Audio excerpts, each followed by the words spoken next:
जी नाज़रीन, अस्सलाम वालेकुम। आज मैं supreme leader Ayatollah Sayyed Ali Khamenei साहब के शहादत के मौके पर एक स्पेशल प्रोग्राम लेकर आया हूँ। हमारे साथ मिडिल ईस्ट के एक्सपर्ट शौकत भारती साहब का मैंने प्रोग्राम देखा, इसलिए मैं शौकत भारती साहब से कुछ सवालात करना चाहता हूँ। उसके बारे में थोड़ी तफसील से गुफ्तगू। जो दुनिया की सुपर पावर इस वक्त अमेरिका और उसके तमाम अलायंस उसके साथ में है। एक तरफ ईरान सुप्रीम लीडर हक के लिए उनसे टकराए हैं, उनकी शहादत हो गई है। तो इस बारे में आखिर वो सुप्रीम लीडर क्यों हैं, इस बारे में मैं अपने शौकत भारती साहब से जानना चाहता हूं कि वो सुप्रीम लीडर क्यों हैं। बहुत अच्छी बात है, क्योंकि हमने प्रोग्राम किया कि सुप्रीम लीडर क्यों सुप्रीम है, ठीक है जी। और आप उस सिलसिले में मुझसे बात कर रहे हैं। देखिए, लीडरशिप, पहले ये समझ लीजिए कि लीडरशिप क्या है। लीडरशिप हमेशा जो है वो उसूलों के ऊपर टिकती है। दुनिया में दो तरह के लीडर हैं। एक वो हैं जो करप्शन और क्राइम में डूबे हुए हैं जी। और उसमें इतने बड़े बड़े लोग हैं, और एप्स्टीन फाइल में जो कुछ आया है उससे पता चल जाता है कि ऐसे लोगों को इंसान कहने में भी शर्म आती है। ये वो लीडर्स हैं जिन्होंने पूरी दुनिया के अंदर जुल्म, बर्बरियत, नाइंसाफ़ी फैला रखी। न इन्होंने यूनाइटेड नेशन की सुनी, न इन्होंने सिक्योरिटी काउंसिल की सुनी, न WHO जो ऑर्गेनाइजेशन थी उसके उसूलों के ऊपर अमल किया, ना इंटरनेशनल क्रिमिनल कोर्ट जो बनाई गई थी जस्टिस के लिए वहाँ के ऊपर। तो एक वो लीडरशिप है, वो जो चाह रही है वो कर रही है, जिसे कहते हैं बेलगाम, ठीक है, जिसने अपने आप को खुदा बना रखा है। दूसरी तरफ एक सुप्रीम लीडर ऑफ ईरान थे। उन्होंने कहा हम ऐसी ताकतों के आगे सरेंडर नहीं करेंगे। तो सुप्रीम लीडर इसलिए सुप्रीम है कि उन्होंने गलत ताकतों के आगे झुकने से इनकार कर दिया। लीडरशिप जो है वो वाइट कॉलर होनी चाहिए। लीडरशिप ऐसी होनी चाहिए कि लीडर के ऊपर कोई उंगली ना उठाए। दुनिया के किसी भी मज़हब का मानने वाला होगा, वो चाहता है कि उसका लीडर ऐसा हो कि उसके ऊपर ना कोई करप्शन के चार्जेस हों, ना क्रिमिनल उसकी एक्टिविटी किसी तरह की हो, यानी वो बहुत ही अच्छा हो। ये एक डिमांड है पब्लिक की। सुप्रीम लीडर उस डिमांड के ऊपर पूरे उतरते हैं कि एक ऐसा लीडर जो गलत ताकतों के आगे सरेंडर नहीं करता है, और जो नहीं सरेंडर करेगा गलत बातों के लिए, गलत ताकतों के, तो उसको कुर्बानी तो देनी पड़ेगी, लेकिन फिर उस कुर्बानी के का नतीजा जो होगा वो कुछ और होगा। आज आप देखिए, पूरी दुनिया में दुनिया दहशतगर्दी का शिकार है। दुनिया एटॉमिक पावर के अंदर जा रही है। दुनिया ये देख रही है कि उसके ऑयल एंड नेचुरल रिसोर्सेस को लूटा जा रहा है। दुनिया ये देख रही है कि अपने हथियारों के कारोबार को फैलाने के लिए हर जगह डिस्टर्बेंस कराया जा रहा है, ठीक है। मज़हब के नाम पर आतंकवाद को तैयार किया गया और इन टेररिस्ट ऑर्गेनाइजेशन को बाकायदा तौर के ऊपर फंडिंग देकर, आर्म्स और अमनेशन देकर दूसरे मुल्कों में भेजकर दहशतगर्दी कार्रवाई कराई जाती है, और करने के बाद जो वहाँ डिस्टर्ब किया जाता है। ये सब कौन कर रहा है? जाहिर सी बातचीत है, दुनिया की तमाम टेररिस्ट ऑर्गेनाइजेशन जो हैं वो ना मिसाइल्स बनाती हैं, ना रॉकेट्स बनाती हैं, ना वो जिन गाड़ियों को लेके आते हैं वो बनाती हैं, ना वो जो क्लाशनकोफ या 47 लिए हैं वो बनाती हैं। ये सब कोई दे रहा है जी। ये सब कोई दे रहा है। अब इसमें जान कैसे दी जाए, उसके लिए रिलीजन का मिसयूज़ किया गया, यानी फसाद को जिहाद बनाकर पेश किया गया, जबकि फसाद और जिहाद में ज़मीन व आसमान का फ़र्क है। बिल्कुल। तो अगर पूरा एनालिसिस करें इस वक्त पूरी दुनिया का, तो आपके सामने हिलरी क्लिंटन का स्टेटमेंट गूगल के ऊपर मिल जाएगा। वो कहती हैं वी क्रिएटेड अलकायदा। आप आईसिस के पीछे जाइए, आपको वहाँ अमेरिका क्या नाम है, इज़राइल और उनके एलाइज मिल जाएंगे। ठीक है, तो ये तमाम ताकतें जो हैं, इनके मुकाबले पर खड़े होकर लड़ना, आतंकवाद के खिलाफ भी लड़ना, न्यूक्लियर पावर की जो रेस है जिससे दुनिया किसी वक्त भी ख़तरे में पड़ सकती है, ये कहा जाए कि भाई इसका फतवा दे देना कि हम न्यूक्लियर नहीं बनाएंगे, यानी दुनिया को न्यूक्लियर से रोकना। सुप्रीम लीडर सुप्रीम है ना जी, बिल्कुल। आतंकवाद के खिलाफ उन्होंने कितनी बड़ी बड़ी कुर्बानी दी। बिल्कुल। जनरल कासिम सुलेमानी ने दाइश जैसी टेररिस्ट ऑर्गेनाइजेशन को इराक व सीरिया से निकालने के लिए क्या किया, निकाल के बाहर कर दिया, है ना। बिल्कुल। तो हमारी जो स्पिरिचुअल लीडरशिप है, दुनिया को पहले उसको समझना चाहिए।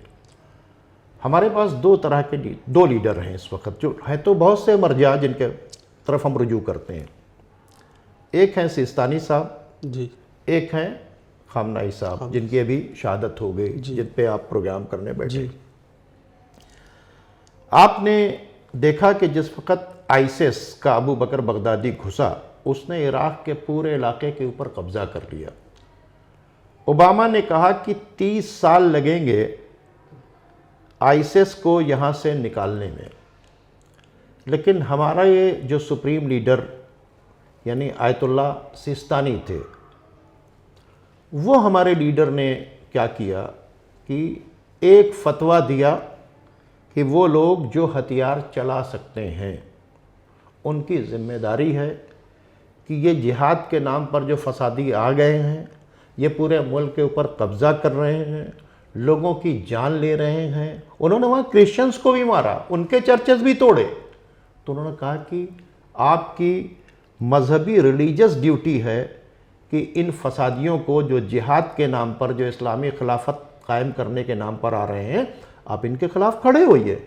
आपने नतीजा क्या देखा? ओबामा कहता था कि 30 साल तक इराक से आप आईसिस को निकाल नहीं सकते। सिर्फ और सिर्फ 3 साल के अंदर एक ग्रुप खड़ा हुआ जिसको हजदल शाबी कहते हैं, नौजवान खड़े हुए, एक ग्रुप बना, और उस ग्रुप ने, जिसको ट्रेनिंग दी जनरल कासिम सुलेमानी ने, और 3 साल के अंदर इराक से बाहर कर दिया। हम इसलिए अपने लीडर्स को सुप्रीम कहते हैं कि सुपर पावर जिनको 30 साल में हटाने की बातचीत कर रही थी, उनको उन्होंने 3 साल के अंदर हटा दिया। ठीक है, और किसको हटाया? अगर अबू बकर बगदादी कि दाइश को उन्होंने ख़त्म कराया तो इस दहशतगर्दी से दुनिया को निजात दी। तो अगर दुनिया के अमन पसंद इंसान दहशतगर्दी से नफ़रत करते हैं, तो उनकी ड्यूटी बनती है कि हम जिनको लीडर मानते हैं उनकी रेस्पेक्ट करें। और यही हुआ कि जो पोप फ्रांसिस उनसे मिलने आए। क्यों आए पोप फ्रांसिस उनसे मिलने के लिए? उन्होंने आके कहा कि आपने 5 लाख ईसाइयों की जान बचाई, उनके चर्चेस बचाए, उनको बरसों अपने तरफ से खाना पानी ये सब दिया, जिनको आईसिस ने क्या नाम है पकड़ लिया था। क्रिश्चियन कोई मुसलमान नहीं थे, लेकिन एक अच्छे लीडर की जिम्मेदारी है कि दहशतगर्दी से अवाम को बचाए। उन्होंने इराक में सिर्फ शियों को नहीं बचाया, सिर्फ सुन्नियों को नहीं बचाया, उन्होंने ईसाइयों को बचाया। इसलिए उस छोटे से कमरे के अंदर आने के बाद सिस्तानी साहब ने क्या कहा? सिस्तानी साहब से मिले पोप फ्रांसिस और उनका शुक्रिया अदा किया। और जब पोप फ्रांसिस ने उनका शुक्रिया अदा किया तो उन्होंने जानते हैं क्या जुमला कहा? मैंने आपके शुक्रिया के लिए काम नहीं किया था, खुदा की खुशनुदी के लिए किया था, क्योंकि ये इनको मार रहे थे, इनकी औरतों को बेच रहे थे, उनको कनीज़ बना रहे थे, जंजीरों में जकड़ कर बेच रहे थे।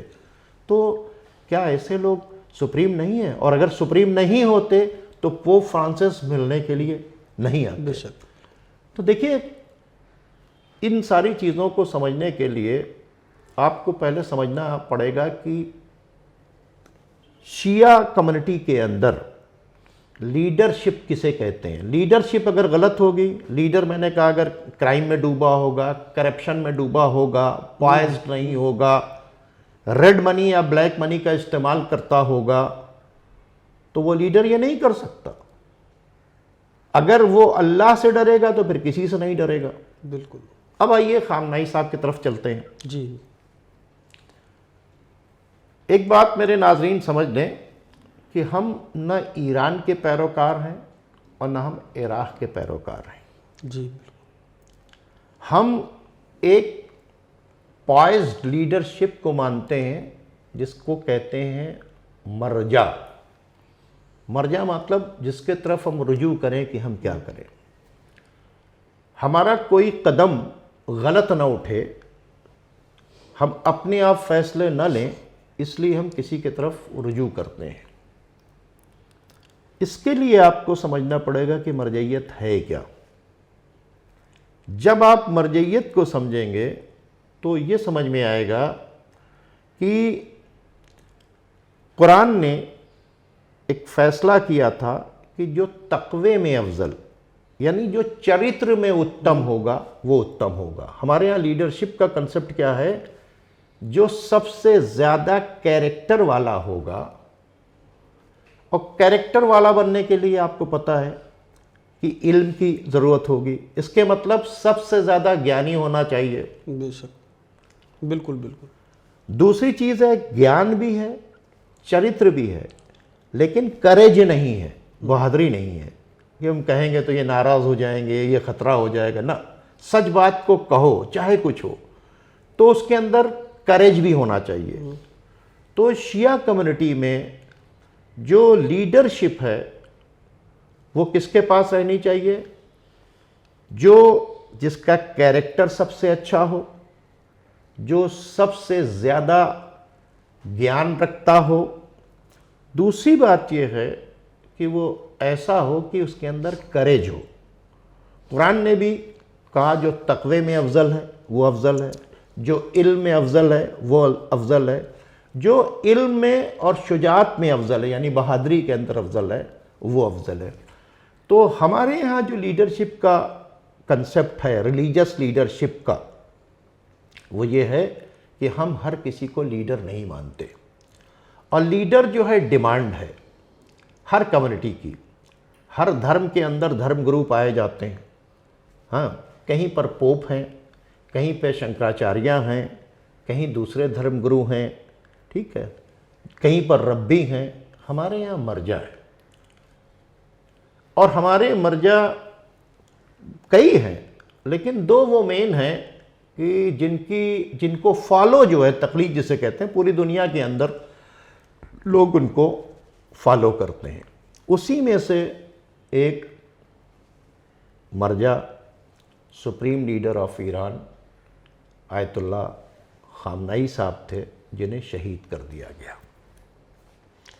अब सवाल ये पैदा होता है कि इनको शहीद कर दिया गया, क्यों शहीद कर दिया गया। सामने नतीजा आता है जी कि अमेरिका और इजराइल अपनी कंडीशंस रख के चाहते थे कि उनकी बात मान लें। किसकी बात मान लें? अमेरिका की बात मान लें। अमेरिका क्या चाहता था कि आप एटम बॉम्ब ना बनाएं। वो पहले ही एटम बॉम्ब ना बनाने का फतवा दे चुके थे। उन्होंने कहा इसकी हमें ज़रूरत ही नहीं है। उसको वो मानने के लिए तैयार थे। फिर उन्होंने क्या कहा कि तुम्हारे मिसाइल्स की रेंज जो है वो इजराइल तक नहीं होनी चाहिए। अच्छा, फिर वो प्रॉक्सीज जिन्होंने बड़े बड़े टेररिस्ट ऑर्गेनाइजेशन की ईंट से ईंट भिजा दी, यही हिजबुल्लाह था, यही हजदल शाबी थी, यही बहुत सी तंजीमें थीं जिन्होंने, यही हौती जिसने अलकायदा की ईंट से ईंट बजाई। इन तंजीमों को आप सपोर्ट नहीं करेंगे, हमास को सपोर्ट नहीं करेंगे। उन्होंने कहा मैं तो मजलूमों को सपोर्ट करूँगा, और मैं उस फोर्स को कैसे तोड़ दूँ जिसने आतंकवाद की कमर तोड़ दिया है। ग्रेटर इजराइल टाइप कीजिए, आपको पता चलेगा। मतलब एक साहब, ये वो लोग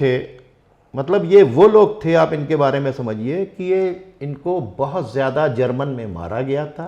एक जहाज़ के ऊपर लद कर आए थे, फ़िलिस्तीन के पानी के बाहर खड़े हुए थे, और उन्होंने कहा, ये मुसलमानों, अगर तुम हमको जगह नहीं दोगे तो दुनिया में कोई जगह नहीं दे रहा है, तुम अपने ज़मीन पर नहीं जगह दोगे तो हम डूब के समंदर में मर जाएंगे। फ़िलिस्तीन के लोगों ने उनको अपने यहाँ पनाह दी। धीरे धीरे इन्होंने फ़िलिस्तीन के ऊपर कब्जा कर लिया। अब यूनाइटेड नेशन के अंदर बार बार बातचीत होने लगी कि भाई ये तो कब्जा करते जा रहे हैं। अब इनको पूरा यूरोप ने मदद किया। उस वक़्त यूरोप ने, फिर जब अमेरिका बना तो उसने मदद किया, फिर यूनाइटेड नेशन ने मदद करना। धीरे धीरे क्या हुआ, फ़िलिस्तीनियों की ज़मीन के ऊपर कब्जा करे। जैसे ईस्ट इंडिया कंपनी आई और आने के बाद उसने हिंदुस्तान के ऊपर कब्जा किया। जी। हमने आखिरकार अंग्रेज़ों को निकाला कि नहीं निकाला? बिल्कुल बिल्कुल। तो उसी तरीके से फ़िलिस्तीनियों ने कहा कि साहब ये तो हमको नहीं रहने दे रहे हैं। उन्होंने इनके खिलाफ एहतजाज शुरू किया। सारे अरब ममालिक 6 दिन मिलकर इनसे जंग लड़े, लेकिन चूंकि इनके बैक के ऊपर अमेरिका और ब्रिटेन ये सब थे, इन लोगों ने इनको सपोर्ट किया, और ज़्यादा जितना इन्होंने कब्जा करना था उतना इन्होंने कब्जा कर लिया।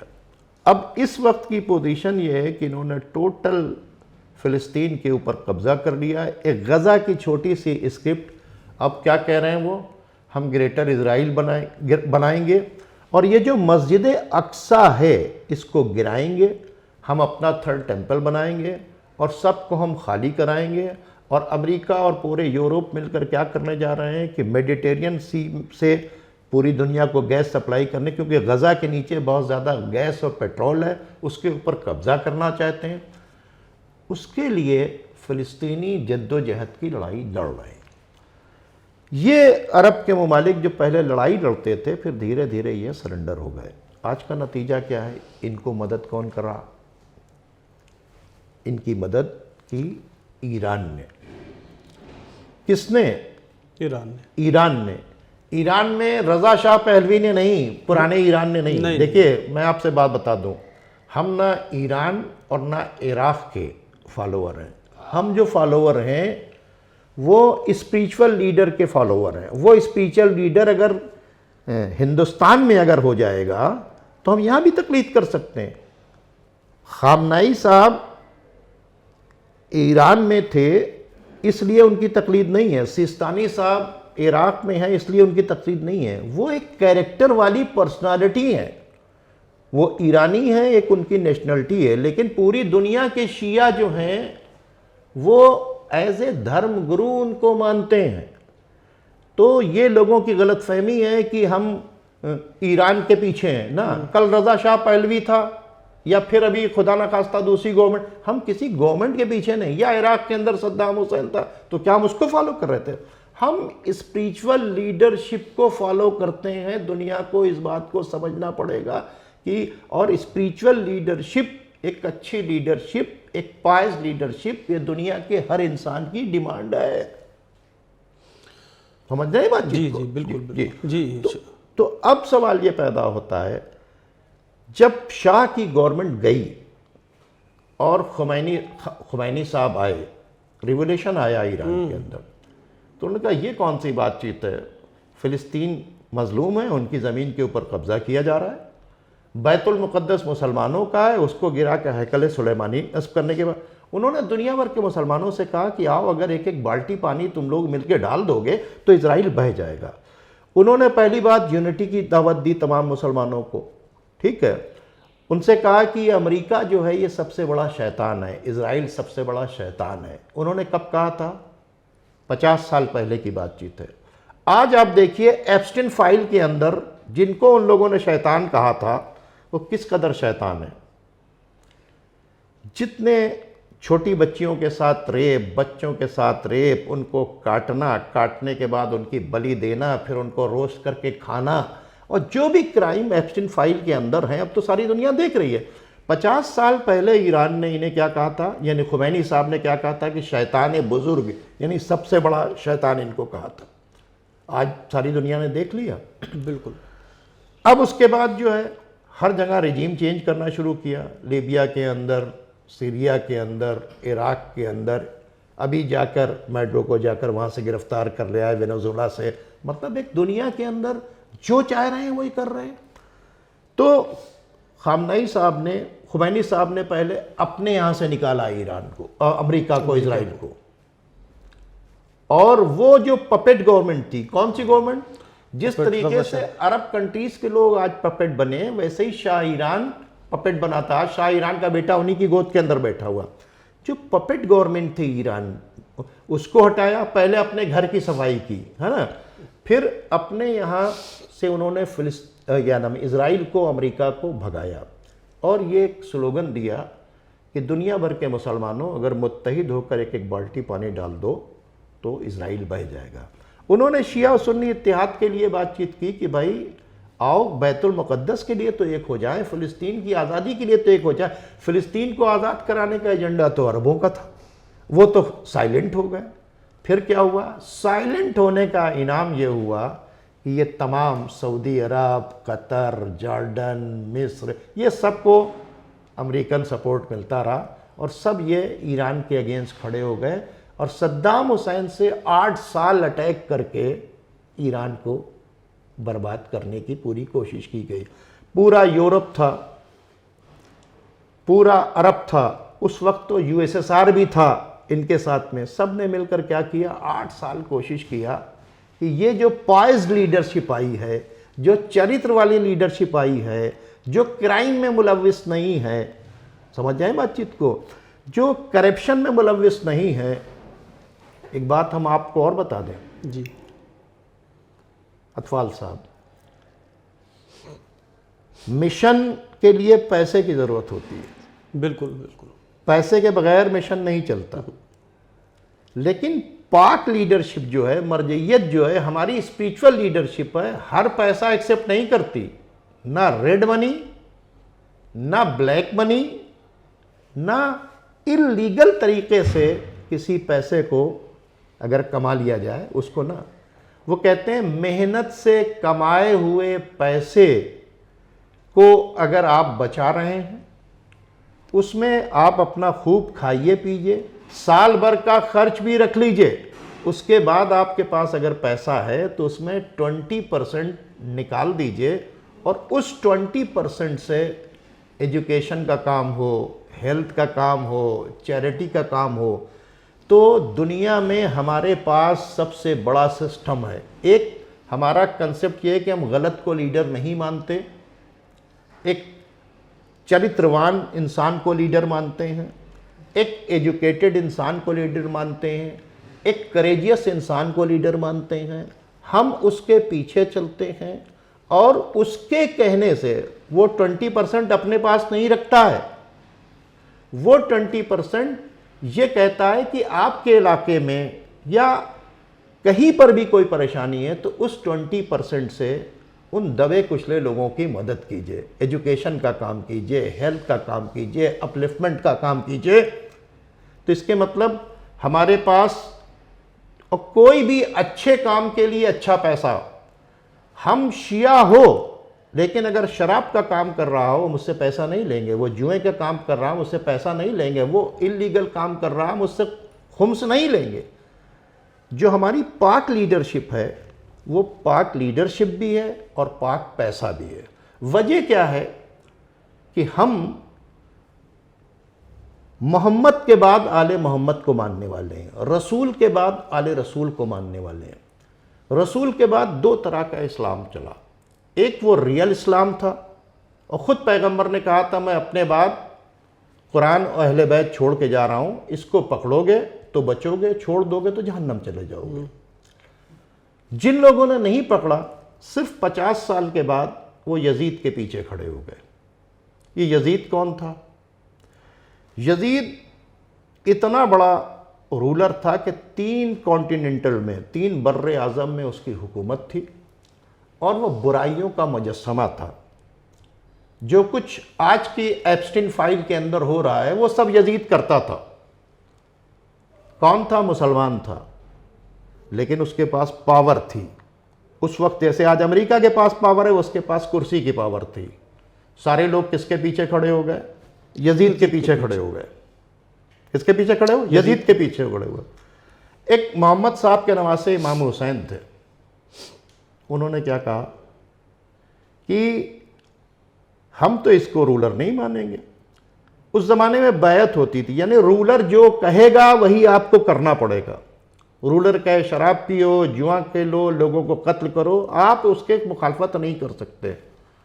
उन्होंने कहा इस कैरेक्टरलेस इंसान के पीछे चलना ये और जान बचा लेना, ये जिल्लत की ज़िंदगी है। उन्होंने एक जुमला कहा कि जिल्लत की ज़िंदगी से इज्जत की मौत बेहतर है। अब उसने पूरी पावर लगा दी कि ये मेरे आगे सरेंडर करते हैं। उन्होंने सरेंडर नहीं किया, उनको घर छोड़ना पड़ा। ठीक है, फिर ये मक्के आए, इनको हज भी छोड़ना पड़ा। फिर इनको एक डेजर्ट में करबला में घेर लिया गया और वहाँ इनके साथ कितने लोग थे? 71 लोग। इनके परिवार के लोग थे और इनके साथी थे चंद। उन सबको एक एक करके मार दिया गया, यहाँ तक कि 6 महीने के बच्चे तक को भी पानी नहीं दिया गया। फिर उनकी लाश के ऊपर घोड़े दौड़ा दिए गए। ठीक है, फिर उनके सर को काट कर ले जाकर उन्होंने कहा कि भाई हमने बड़ा काम कर लिया। लेकिन इमाम हुसैन ने क्या कहा था? सर दे दिया उन्होंने। आज आप देखिए 1400 साल के बाद यजीद का नाम गाली बन चुका है। हुसैन हुसैन हर जगह, हर मज़हब का इंसान जो है इमाम हुसैन को रिस्पेक्ट पे करता है। ये पॉइज लीडरशिप हमको। तो खुमैनी साहब ने अपने यहाँ के इनकलाब को क्या कहा कि हमारा इनकलाब आज़ादारी इमाम हुसैन का सदका है। अब आज़ादारी क्या है? 1400 साल पहले जो करबला के अंदर मोहम्मद साहब के परिवार को कत्ल कर दिया गया था, जब मुहर्रम आता है तो हम उस दुख को प्रकट करते हैं। हाँ, हम एक ताज़िया ले जाते हैं, बताते हैं देखो ये क्या है, क्योंकि उनकी लाश भी नहीं दफन करने दी गई। हम एक घोड़ा लेके जाते हैं, हम बताते हैं इतने जालिम थे कि जानवर को भी तीर लगा दिया। हम एक अलम लेके जाते हैं, उसमें एक मश्क बंदी होती है पानी की, हम बताते हैं ये पानी के लिए जा रहे थे, इनका हाथ काट लिया गया। हम एक झूला लेके जाते हैं कि एक 6 महीने का बच्चा था, उसको उन्होंने तीर मार दिया, पानी नहीं दिया, ये इतने जालिम थे। तो हम उस पॉलिटिकल इस्लाम को नहीं मानते। ये दुनिया भर के जो टेररिस्ट हैं इसी पॉलिटिकल इस्लाम को मानते हैं। और ईरान जो है वो पॉलिटिकल इस्लाम को नहीं मानता है, वो रियल इस्लाम को मानता है। तो उन्होंने क्या कहा कि हमने ईरान का रिवोल्यूशन कहाँ से सीखा? आज़ादारी इमाम हुसैन का सदका है। यानी हमने हुसैन को याद किया कि हुसैन ने क्या किया, कैसे सर कटाया। उन्होंने किसी के आगे सर नहीं, तो उन्होंने क्या किया? ये किया कि वो किसी के आगे सर नहीं झुकाया। हाँ। तमाम पॉलिटिकल इस्लाम के बारे में। तो उन्होंने क्या किया कि खुमैनी साहब ने ये जुमला कहा कि हमारा जो इनकलाब है आज़ादारी इमाम हुसैन का सदका है। उन्होंने अपने लास्ट में एक वसीयत की थी, फ़िलिस्तीन के इशू को नहीं छोड़ना है, बैतुल मुक़द्दस को आज़ाद करना है। क्या है? फ़िलिस्तीन के इशू को नहीं छोड़ना है, बैतुल मुक़द्दस को आज़ाद करना है, और जालिम ताकतों के आगे सरेंडर नहीं करना है। और उन्होंने कहा कि सारी दुनिया की प्रॉब्लम की जड़ कौन है? उन्होंने साफ साफ बता दिया, प्रॉब्लम की जड़ अमेरिका है, ब्रिटेन है, इजराइल है। ये उन्होंने बता दिया था 50 साल पहले। और अब जो चल रहा है सिस्टम ईरान के अंदर, वो वही सिस्टम चल रहा है। और अब मैं एक क्वेश्चन करना चाहता हूँ कि ये जो 79 में जो एक रेवोल्यूशन आया और इस वक्त जो इतनी बड़ी सुपर पावर जो अमेरिका है और उसके लाइन्स हैं, और जो एक छोटा सा ईरान है जो इतनी ताकत नहीं रखता उसके सामने, लेकिन फिर भी उसके सामने टिका है और मजबूती के साथ खड़ा हुआ है। आखिर क्या वजह है? कौन सी वो ताकत है जो इतनी सुपर पावर के आगे इतनी छोटी सी ताकत खड़ी हुई है? मैं चाहता हूं कि उसके बारे में थोड़ी सी नाज़रीन को। देखिए, मैंने आपको बताया कि खुमैनी साहब ने कहा कि हमारा इनकलाब आज़ादारी इमाम हुसैन का सदका है। जी, इसके मतलब उन्होंने भी करबला से दर्स लिया, अमेरिका इजराइल को अपने यहाँ से उखाड़ फेंका और 8 साल की जंग झेली। खामनाई साहब ने भी यही जुमला कहा जब उनको चारों तरफ से घेर लिया गया, ये बेड़ा आ रहा है, वो बेड़ा आ रहा है, ये आ रहा है, वो आ रहा है। तब भी उन्होंने कहा कि देखो, एक तो गए मस्जिद जमकरान, उन्होंने वहाँ नमाज़ पढ़ी और उन्होंने कहा खुदा काफ़ी अस्त। जब दुनिया उनको बड़े बड़े बहरी बेड़े से, इब्राहिम लिंकन से और इन जेट से और फाइटर जेट से और तमाम मिडिल ईस्ट के बेसिस के ऊपर ये सब उतार रही थी, तब वो क्या कह रहे थे मुस्कुरा के कि खुदा काफ़ी अस्त। ठीक है। दूसरी बात उन्होंने कहा कि अब हम इन ताकतों के आगे झुकेंगे नहीं, हम रहें या न रहें, तुम्हें करबला के रास्ते को नहीं छोड़ना है, यानी जालिम ताकतों के आगे सरेंडर नहीं करना है, आखिरी सांस तक लड़ना है। जी। उन्होंने हमसे नहीं कहा, आजकल लोग क्या कहते हैं ना, आप ये कीजिए, आप ये कीजिए, खुद नहीं करते हैं। खामनाई साहब ने ये इंस्ट्रक्शंस तो दिए कि हम रहें या ना रहें तो ये करना, वो फिर खुद करके भी उन्होंने दिखाया और उन्होंने कहा परवरदिगार मैं अब खड़ा हो गया हूं, मुझे इस रास्ते में शहादत दे। वो अपने बच्चों को लेकर, अपनी बीवी को लेकर अब वहाँ पर मीटिंग कर रहे थे। जब उनसे कहा गया कि आप बंकर के अंदर चले जाएं, तो उन्होंने गवर्नमेंट ऑफ ईरान से कहा कि जब ये 9 करोड़ लोगों को भी बंकर मुहैया कर देना तब मैं बंकर में जाऊँगा। ये कौन सी बातचीत है कि लीडर बंकर के अंदर जाए और आवाम के ऊपर बम गिरते रहें। ये बहुत बड़े कैरेक्टर की बात, उन्होंने तय कर लिया था कि हम ये करेंगे।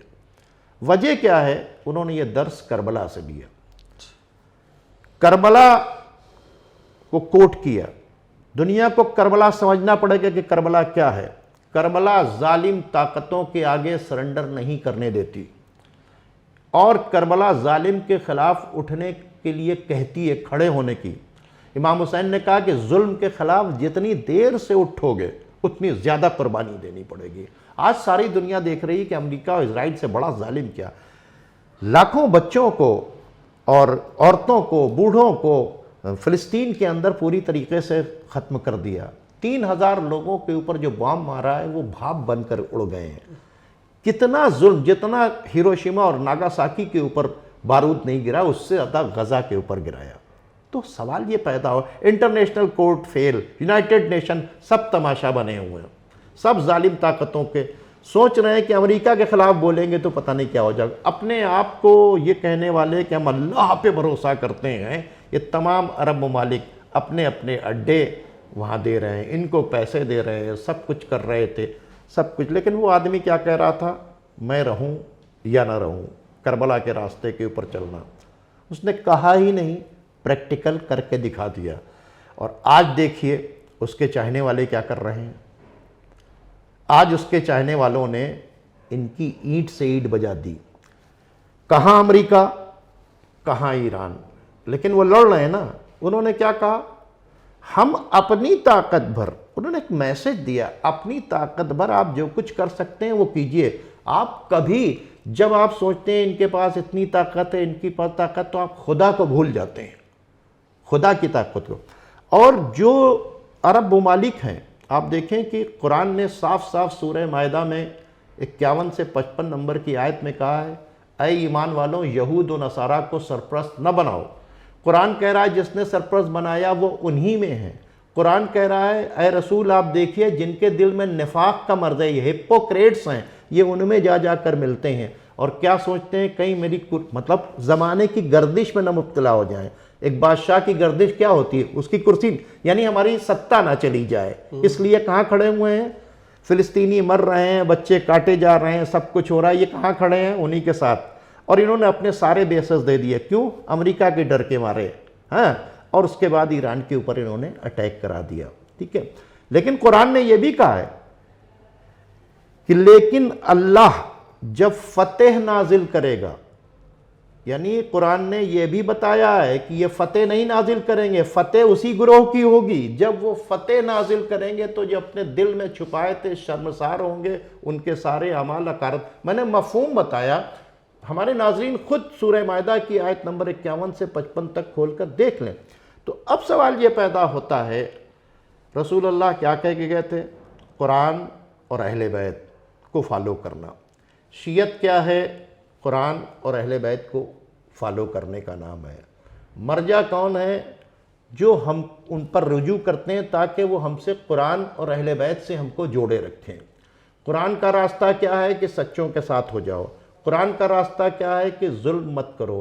कुरान का रास्ता क्या है? जब भी कहो हक कहो। कुरान का क्या कहना है कि मजलूमों की मदद के लिए क्यों नहीं खड़े होते। तो सवाल ये पैदा होता है, रहबरे मुअज़्ज़म खामनाई साहब ने कुरान और अहले बैत का रास्ता नहीं छोड़ा। हम रुजू इनके तरफ इसीलिए करते हैं, ये अपने रास्ते पर नहीं ले चलेंगे हमको, ये हमको कुरान और अहले बैत का रास्ता दें, ये हमें और दूसरे दुनिया की किसी जालिम ताकत से न। कल का जो जालिम था वो यजीद था, और आज का डिक्लेयर्ड जालिम जो है वो बेंजामिन नेतन्याहू है और ट्रंप है। वो ब्रिटेन के लोग हैं जो इस तमाम तरह इंटरनेशनल क्रिमिनल कोर्ट ने उसे जो है जेनोसाइड करने वाला साबित कर दिया, लेकिन दुनिया किसको सपोर्ट कर रही है? उसी इजराइल के लिए पूरी जंग छेड़ी गई। अच्छा, अब देखिए दो तरह के मुसलमान हैं। एक तरफ जो है पॉलिटिकल इस्लाम वाले, जो 56 मुल्क हैं, वो कहाँ खड़े हैं? वो अमेरिका और इजराइल के साथ खड़े हैं। रियल इस्लाम वाले कहाँ खड़े हैं? वो ईरान के साथ खड़े हैं। भले से वो हिजबुल्लाह की छोटी सी प्रॉक्सी हो, चाहे वो हजदल शाबी हो इराक की, चाहे आपका हौती हो, वो कहाँ खड़े हुए हैं? कल भी आप देखिए 1400 साल पहले जो है अक्सरियत कहाँ खड़ी थी? यजीद के पीछे खड़ी थी, है ना। आज अक्सरियत कहाँ खड़ी है? अमेरिका और इजराइल के पीछे खड़ी हुई है। सबके चेहरे, और कुर्बानी कौन दे रहा है? जैसे करबला में वहाँ कुर्बानी दी इमाम हुसैन ने, उनके साथियों ने, वैसे ही इमाम हुसैन के मानने वाले कुर्बानी दे रहे हैं। आज आप बताएं, पाकिस्तान में अभी जो ब्लास्ट हुआ, 90 शियों को मार दिया, 200 को जख्मी कर दिया। हमारा कसूर क्या है? हमारा कसूर यह है कि हम आतंकवाद के खिलाफ लड़ते हैं। हमारा कसूर ये है कि हम गलत ताकतों को सपोर्ट नहीं करते हैं। हमारा कसूर ये है कि एप्स्टीन के फाइल के अंदर आने वाले इन तमाम लोगों की कि हम यस-मैन नहीं हैं, हम नहीं यस-मैन बन सकते। तो रहबरे मुअज़्ज़म ने बताया कि मैं एक रिलीजियस लीडर हूँ।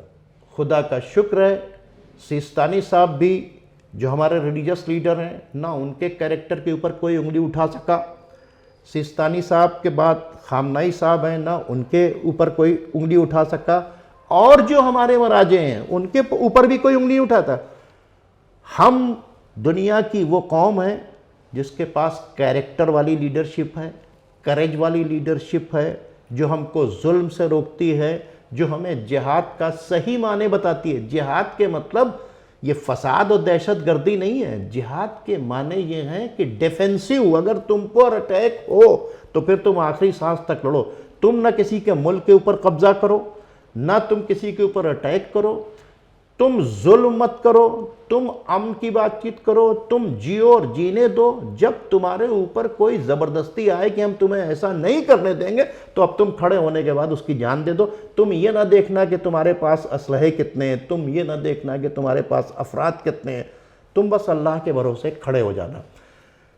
रहबर मुअज़्ज़म सैयद अली खामनाई साहब ने, परवरदिगार उनके दर्जात आली करे, उन्होंने ये कहा नहीं, कहना अलग है साहब, तकरीरें तो बड़ी लंबी लंबी होती हैं, करना जो है वो बहुत ज़रूरी है। आज अगर जो हमारे पास सिस्टम है, पॉइज्ड लीडरशिप और पॉइज्ड फंड, इसके अंदर ट्रांसपेरेंसी और अकाउंटेबिलिटी आ जाए तो यकीन मानिए हम सीना चौड़ा करके पूरी दुनिया में कह सकते हैं, और अब भी हम कह सकते हैं कि लाओ, हम गलत पैसे को हाथ नहीं लगाते, इसलिए हमारे यहाँ खुम्स का सिस्टम है। लाओ, हम गलत को लीडर नहीं मानते, हमारा लीडर के ऐसा है, इसके ऊपर कहीं से कुछ उंगली उठाकर दिखाओ। तो मरजइयत और खुम्स, ये वो दो इतनी इम्पॉर्टेंट चीज़ें और इतनी वैल्यूएबल चीज़ें हैं जो हमारे पास है कि हम ना गलत को लीडर मानते हैं, ना कोई भी कुर्सी के ऊपर आ जाए तो उसके पीछे चलने लगते हैं। हम वो लोग नहीं हैं जैसे यजीद कुर्सी के ऊपर बैठा तो बहुत बड़े बड़े मुफ्ती और मुल्ला उसके पीछे बैठ चलने लगे, फतवे देने लगे, उसके सपोर्ट में इमाम हुसैन को बागी कहने लगे। हाँ, 360 फतवे दिए गए जन्नत के सरदार को कत्ल करने के लिए। तो ये जो इस्लाम है ये पॉलिटिकल इस्लाम है। ये 56 मुल्क जो हैं इनके पास रियल इस्लाम नहीं है, ये पॉलिटिकल इस्लाम को फॉलो, जो कुर्सी के ऊपर आ जाए ये उसके पीछे लगते हैं। हम 3 इताअत करते हैं, बिल्कुल आखिर में कह रहे हैं, अल्लाह की, रसूल की, उलिल अम्र की। कुरान ने हमें 3 इताअत का, और उलिल अम्र वही है, कुर्सी पे आने वाला उलिल अम्र नहीं है।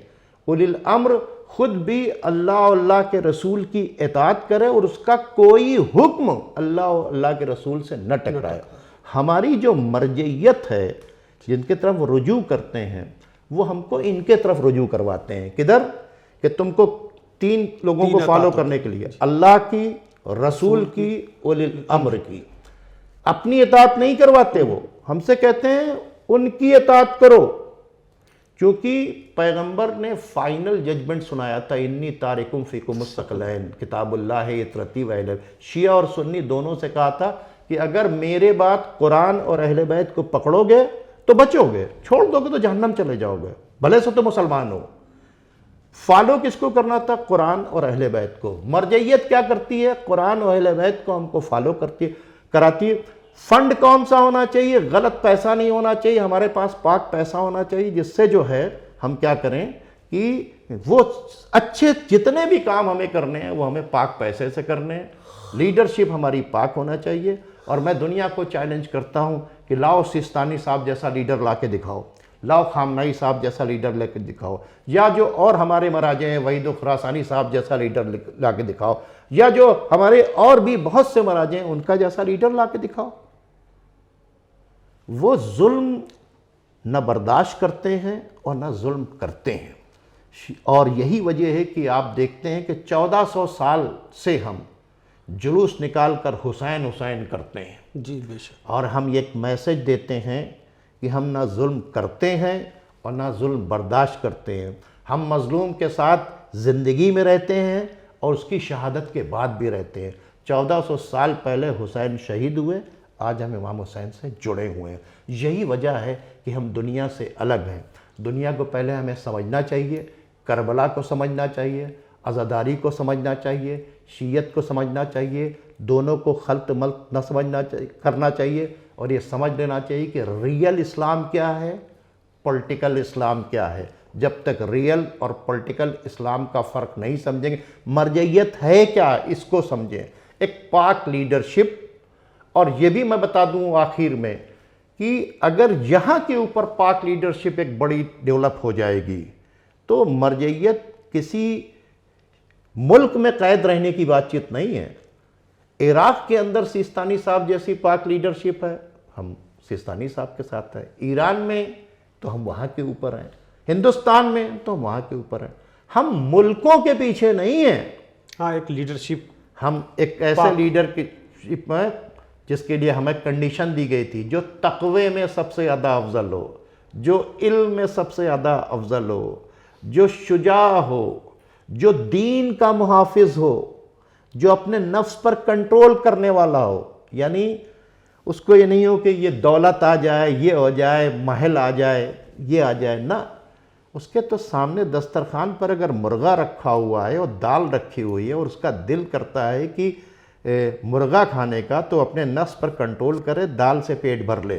तो हम अल्हम्दुलिल्लाह ऐसे लीडर को मानते हैं। और हमारा ऐसा लीडर चला गया, जब किसी के पास से ऐसा लीडर चला जाए तो फिर बहुत बड़ा खसारा होता है। और यही वजह है कि हम अपने उस लीडर को याद करते हैं, उसको खराज अक़ीदत पेश करते हैं, उसके लिए जुलूस निकालते हैं। और आपने देखा दुनिया वाले जुलूस निकालते हैं तो तोड़ते हैं, फोड़ते हैं, आग लगाते हैं, सब कुछ करते हैं। हमने अपने गम के इजहार के लिए जुलूस निकाला। हमने दुनिया वालों को बताया। आज खामनाई साहब को, हसन नसरुल्लाह को, सिस्तानी साहब को, हमारे लीडर्स को इतना बुरा उन लोगों से मिलाया जा रहा है। कोई अबू बकर बगदादी से मिला रहा है, कोई उसामा बिन लादेन से मिला रहा है, कोई मुल्ला उमर से मिला रहा है। अरे वो जालिम, वो सब दहशतगर्द हैं। ये तो ये बड़ा जुल्म है। इस वक्त हमारी जिम्मेदारी है कि कॉमन मैन के जरिए तक पहुँचाएँ बात, मीडिया तक पहुँचाएँ, अपने बीच में ना पहुँचाएँ। अपने बीच में तो हम जानते ही हैं कि मेहराब से हो, मिंबर से हो, मजलिस के अंदर। टेलीविज़न के ज़रिए हम बताएं कि हम वो हैं जो गलत लीडरशिप को मानते ही नहीं हैं। हम उस ऐसे लीडर को मानते ही नहीं है जिसने करप्शन से पैसा कमा रखा है या वो क्रिमिनल है। हम कैरेक्टर वालों को मानते हैं। और मौलाए कायनात ने कहा था, पैसा चला गया तो कुछ नहीं गया, तंदुरुस्ती चली गई तो कुछ चला गया, और कैरेक्टर चला गया तो सब कुछ चला गया। कुरान ने भी ये कहा है, इन्ना अक्रमकुम इंदल्लाहि अतकाकुम, अल्लाह के नज़दीक साहिब ताज़ीम वो है जो तकवे में बुलंद हो। हम कैरेक्टर वालों को मानते हैं, कुर्सी वालों को नहीं मानते हैं। कुर्सी वाला इस्लाम अलग है, कैरेक्टर वाला इस्लाम अलग है। तो नाजरीन, ये थे हमारे साथ स्पेशल प्रोग्राम में शौकत साहब भारती साहब, जिन्होंने शीयत क्या है, मरजैयत क्या है, सुप्रीम लीडर, आप सुप्रीम लीडर क्यों हैं, तमाम मुद्दों पर, इशू पर अपने ख्यालात बता दिए। चूँकि वक्त कम है और तमाम तरीके के मेरे पास सवालात हैं जो मैं नाज़रीन के सामने अगले किसी मौके पर पेश करूँगा।